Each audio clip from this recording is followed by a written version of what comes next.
The Blue Eagle was the symbol of the NRA, the National Recovery Administration.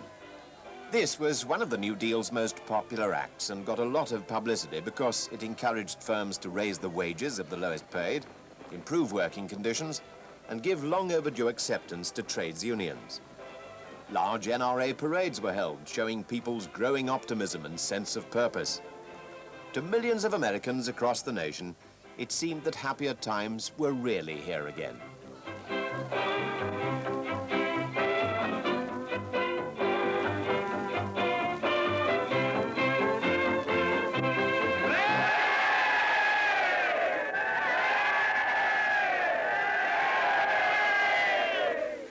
It's very good to be here at these Virginia CCC camps. I wish I could see them all over the country.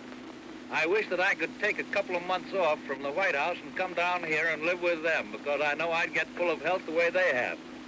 The only difference is that they've put on an average of about 12 pounds apiece since they got here, and I'm trying to take off 12 pounds. Many Americans thought having Roosevelt in the White House would be good for them. And one of his first orders as president was that people in distress who got in touch with the White House should never be put off. People from all walks of life wrote to the president because they thought he could deal with their problems.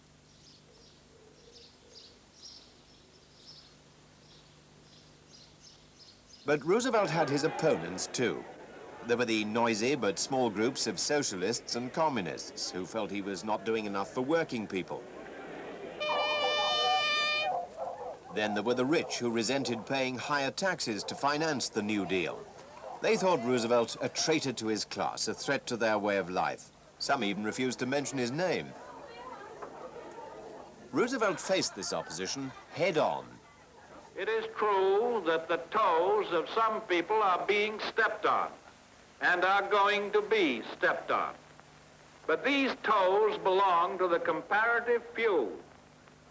A few timid people who fear progress will try to give you new and strange names for what we are doing.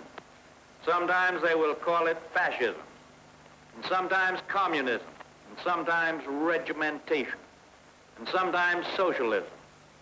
But in so doing, they are trying to make very complex and theoretical something that is really very simple and very practical. I believe in practical explanations and in practical policy. But in the 1936 presidential elections, Alfred Landon, Roosevelt's Republican opponent, attacked the New Deal as impractical and extravagant.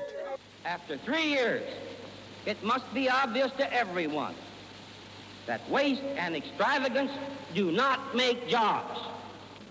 It is a pitiful spectacle to see Republican leaders call this great program waste and extravagance.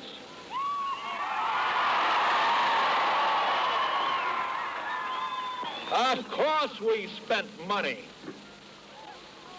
It went to put needy men and women without jobs to work. Roosevelt 1280, Landon 664. As the election results came in, it was clear that Roosevelt had won another landslide victory. Most Americans wanted both him and the New Deal.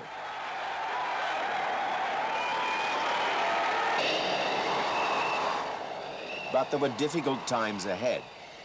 For years, farming in the Midwest had steadily soil, leaving it thin and dry. The severe droughts and high winds between 1933 and 1936 had led to millions of acres literally being swept away. Year after year, the dust storms came, turning day into night.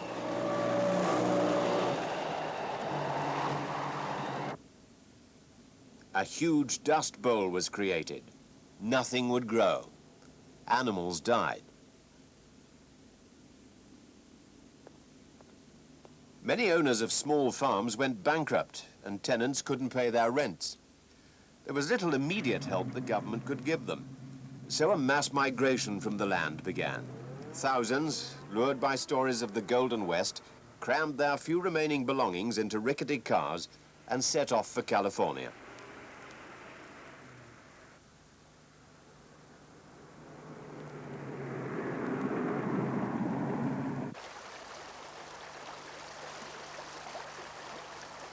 But there was no welcome for them in the rich and fertile Californian countryside.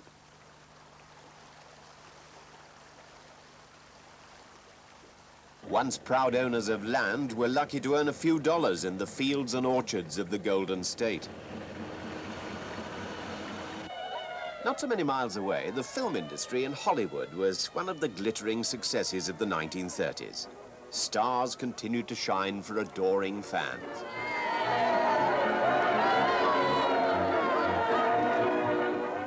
It was mostly a fairy tale world, glamorous and light-hearted, providing the kind of entertainment that helped many Americans forget their troubles.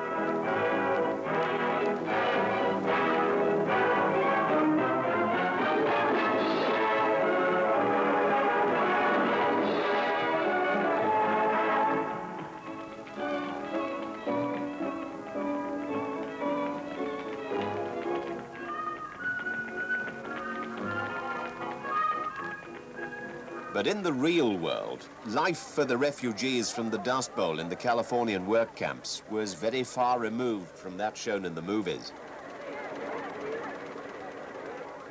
Across the country in Washington, opposition to the New Deal was mounting. The Supreme Court, the highest legal body in the United States, had declared many of Roosevelt's acts unconstitutional. The New Deal seemed to be at risk. Most of the judges were elderly and politically opposed to Roosevelt. When he proposed increasing their number, he was accused of trying to pack the court with his supporters and suffered a rare defeat in Congress. Most Americans believed that the court was above politics and outside the power of the president. There was trouble on the industrial front, too. In spite of the New Deal's efforts, some big industries still refused to recognize trades unions. So in 1936 and 1937, a wave of sit-down strikes swept the country.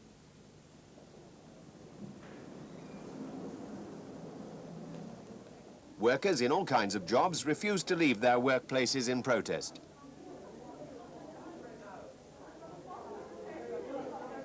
All over industrial America, especially in the steel, car and rubber industries, picketing by strikers went on.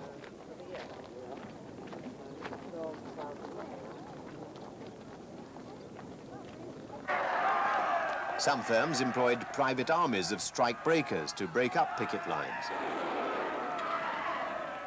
To many employers in 1937, all union members were dangerous communists and deserved to be treated as such.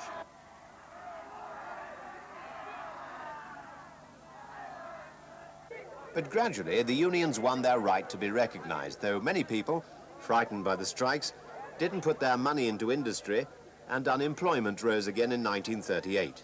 Once more, the dole queues appeared. But at least now the government was ready to play its part. The unemployed would no longer have to scavenge in dustbins to keep alive. Social Security and old-age pensions had been firmly established. By the late 30s, the New Deal had begun to transform the country. Government agencies built roads, homes, schools, hospitals, and public buildings of all kinds.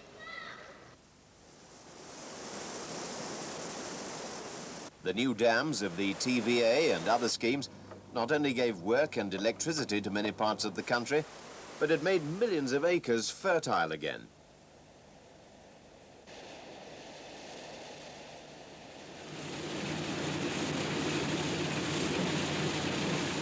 There were fewer farmers now, but they were supported by guaranteed prices for their crops. Roosevelt's New Deal had increased the buying power of many more people. Yet in forcing it through, he offended many groups, big business, the Supreme Court. As he said himself with his customary grin, everybody is agin me, except the electorate. He'd brought America through some very dark days.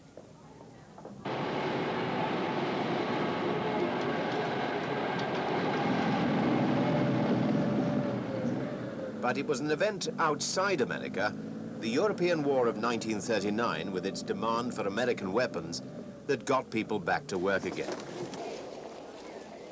Ironically, it was this, rather than the New Deal, which finally brought unemployment in the United States to an end.